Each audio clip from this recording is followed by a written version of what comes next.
Howdy y'all, Big Country here, and today I'm going to be going over 8 words that you should not say during a sales interview.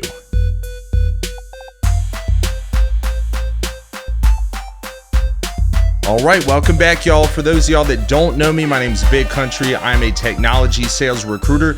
This channel is dedicated to all things technology sales from a recruiter / hiring manager perspective. And today I wanted to put together 8 words that I hear a lot, sometimes on resumes, a lot of times just when I'm talking to candidates that I know for a fact if they take it into the interview, it's gonna be bad. So that's what we're going over today, guys, is 8 words that I think you should just generally cut out of your vocabulary. Word number one is we. Okay, so here's the context. Let me set the stage for you. Somebody asks you, a hiring manager, or I'll just say me because I've done this plenty of times. I'll ask a candidate, so how much money did y'all bring in last year? And I'll hear something to the effect of, oh, we were able to bring in 1.5 gross profit. And I say, well, why do I care what we did? I care what you did. You're the one interviewing you. You're not bringing the whole team to come interview for this new position. I mean, that would be great. That would be more candidates for me to work with, but that's not how it is. Guys, in an interview, it is you and the hiring manager, and the person who you are representing is yourself. So the word we, cut it out, get rid of it, use I. Personal language shows a couple of different things. For one, when you use the word I, it shows I know what I did and I'm responsible for myself. So implicit when you talk about yourself and you use the word I, you are representing yourself in a way that includes an internal locus of control, someone who takes responsibility. When you say we, that shows that, you know, albeit I get it, maybe you're a team player, but at the same time, it's diffusing that which you do bad to everybody else. And it's also not taking credit for the things that you do well. So I don't care what your team did last year. If anything, I want to hear what you did and how much better you were than the rest of your team if I'm a hiring manager. So word number one is we. Word number 2, this is a fun one. Y'all might have been familiar with it already, but word number 2 is marketing. Now, I get this most often when it comes to entry-level candidates, folks interviewing for an SDR, BDR type role, just getting your little toes dipped into the tech sales game. Don't talk about marketing. If you were a marketing major in college, that's all gravy. But what I don't want to hear, and what nobody who's hiring SDRs, BDRs, a especially high turnover job, what they don't want to hear is I'm really good at marketing. It is a exercise. It is running up and down hills in the Serengeti, maybe not in Nepal, talking about how you're going to convert marketing into, oh, this is now why I want to be in sales. It's best to just avoid it altogether. When you want to talk about sales, talk about how much more money you needed to make at one given time. Talking about necessity here.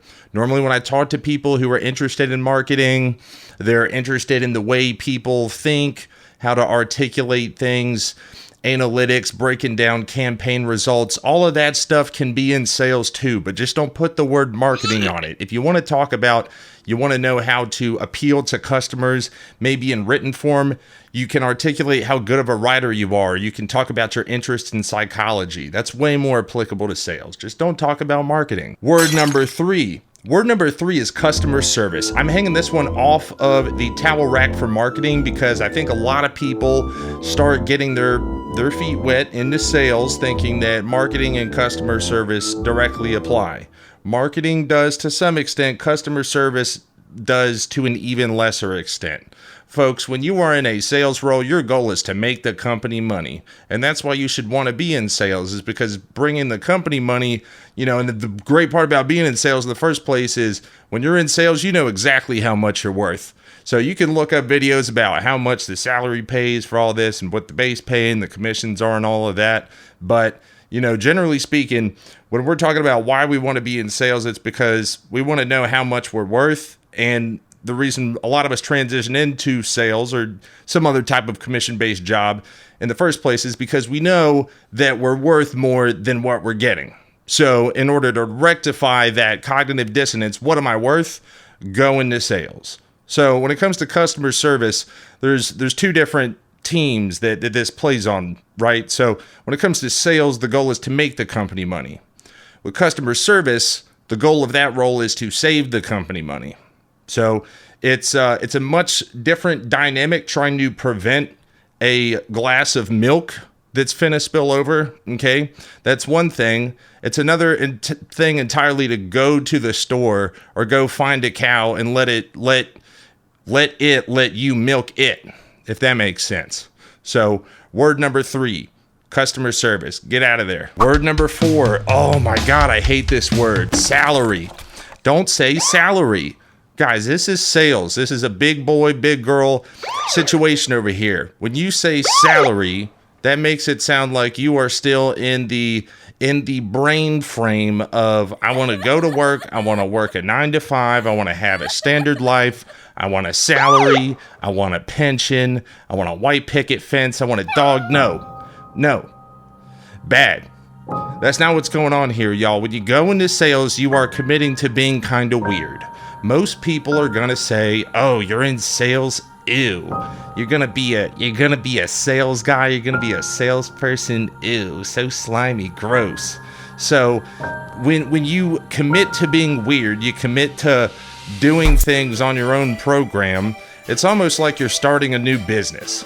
You know what I'm saying? You're taking a risk. Sales is a risk. You're risking your own abilities, your own what you have, your own fortitude inside of you, and saying, and you're making a bet with yourself. You're saying, I bet that I can keep the lights on if I make only half base and half commission if I hit my goal. Maybe I won't hit my goal. I think I can. I'm going to try my best. Folks, the word salary baked into it is like, if you've ever played the game of life, the board game from way back when Mattel made it, you get a job and it's like, all right, what's the salary here? And the beautiful thing about being in sales is that you talk about money in all different kinds of ways. Cheddar, bread, let's yeet this yeast, let's obtain this grain.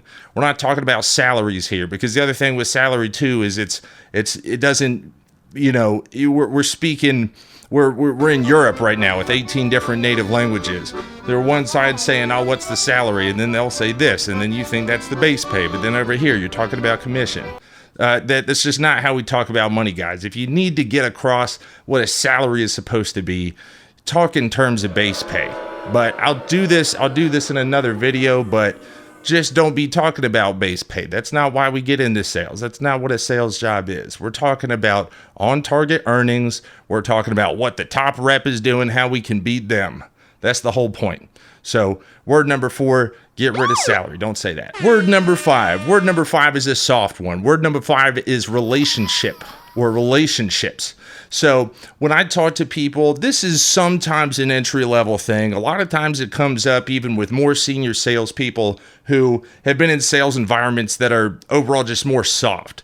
And I'm not picking on you, because there's soft components of virtually every sales job. Even door-to-door salespeople have to at some point bust out the clipboard, do some writing, and do some gentle consultation. It's not always a sales job never is just 100% sales. Okay. But when you are writing a resume or you're talking about what you're really good at, being a good relationship builder, if any of you have ever read the Challenger Sale or the Challenger Sales methodology, if you have exposure to that, it's proven that the relationship builder, someone who identifies or qualifies as that after being tested for it, is not as successful as folks of other sales brains, if you will. So when I hear and when hiring managers hear, "Oh, this person classifies themselves as a salesperson that is a good relationship builder," what that comes off as is soft. And while that is great for account management, talking about sales here, we can mince words about that later on in another video, but building relationships is not what you want to emphasize yourself first for a purely sales role. So more on that later, but number 5, relationship. Word number 6. I bet it's a curveball. Word number 6 is boss. So I had a candidate the other day, and I just wasn't sure quite what to feel about him. He had a lot of great experience for what I was looking at him for. and he brought a lot of the technical abilities. He'd worked with a lot of the same tools that my client was, but he kept referring to his manager as a boss, and I just wasn't sure how to feel about it. And when preparing for today's video, what I was thinking of is, when I hear the word boss, there's a couple of different things that come to mind. If any of y'all have seen the movie Office Space, that's number one. It's the guy wearing the glasses who shows up to your cubicle and says whatever he says. I don't know. There's a meme about it. But the thing is, guys, is that in sales, you don't have a boss. You have a manager. Boss is that's some 90s jargon. And if you have a boss, it's unclear as to even if you're a salesperson, because never in any organization have I been exposed to, oh, my boss is getting on me about my KPIs. My boss is, wanting me to do a forecast for him for the end of the week. I don't hear that at all. So just cut the boss language out of your jargon. That makes it sound like, when you use the word boss, it sounds like you're never going to make it to the next level. A manager is something that anyone can aspire to be, but saying the word boss implicitly communicates that you're a hamster in a cage. Word number 7. Word number 7 is more of a phrase. Word number 7 is good fit. I'll do that with bunny ears. Good fit. So here's what I hate about good fit. I think recruiters and hiring managers alike probably hate this as well. Saying something was or wasn't a good fit is shying away from the responsibility of addressing why it wasn't a good fit. So therefore, in the very nature of saying the word good fit, you are absolving yourself of having to explain why, which is always a red flag. So for example, if I get asked, why did I leave my current company? And I, in an interview, say, me and the culture there just weren't a good fit. The manager, the company just wasn't a good fit for me. To draw an example, that doesn't communicate any actual information. There's no data that there could be made from there other than the fact that I left the job. So talking about good fits, if you're talking about a good fit, a bad fit, the word bad fit, I'd never hear that. But if you want to talk about something was or wasn't a good fit, ask yourself why was it not a good fit, and then arrange the story behind it and be prepared to explain and expound upon that. So word number 6 or 7 or whatever it was, good fit. Word number 8. Word number 8 is grow. Don't say grow. Grow is a no. See, what I hear grow the most often is, what kind of a company do you want to be in? Or where do you want to be in your company? What do you want your next job to do for you? And now here's something to the effect, I want somewhere where I can grow. And then the reflex as somebody with some type of control over the job strings is to ask, well, why are you trying to grow so much? Are you a vegetable? Are you an eggplant? There's no reason realistically why you shouldn't be able to grow wherever you at. All you have to do is eat food. You got oatmeal, you got milk. There's inexpensive sources of protein and omega-3 fatty acids everywhere you go. But to bring it back, to reel it back in, guys, grow is not something that an adult or a mature individual who should be bringing in multiple 6 figures a year wants to talk about their career path. It sounds immature. Often when candidates say, I want a place where I can grow, or I want to grow, what they're saying is, or what they should be saying is, I want to hone, refine, develop, or acquaint myself with situations, customers, products, systems, technology, so that I can better myself as a professional, as a salesperson, as a person in general, and elevate my financial and my personal, my spiritual well-being within myself. Grow is such a weak word when it comes to talking about this type of thing. If you want to talk professional development, use grown-up words. All right, last one. I don't even know what number I'm on again. Maybe it's 9, maybe it's 8. Today, to wrap it up, guys, it's going to be toxic. So toxic, I am going to directly correlate. I'm going to plug it into the same category as good fit. And where toxic comes up all the time, I'm just going to guess at it for a second. Where toxic comes up is, what was wrong with the last place? Why are you leaving the last place? What was your issue? You had this sales job before. It looks pretty similar on paper to the one that you're applying for now. Why did you leave that one? Why do you want to come here? The workplace was toxic. When you use the word toxic, guys, you are absolving yourself of the responsibility of explaining what was toxic about it. So I could drink a glass of milk and throw up and die from dehydration. And then a doctor could explain to my loved ones as I'm being lowered into the ground, oh, the milk he drank was toxic. But that doesn't tell me, as the loved one, if the milk was spoiled, if somebody put some type of a rare disease in it, or if, maybe somebody who we know is prescribed cyanide put some of that in there.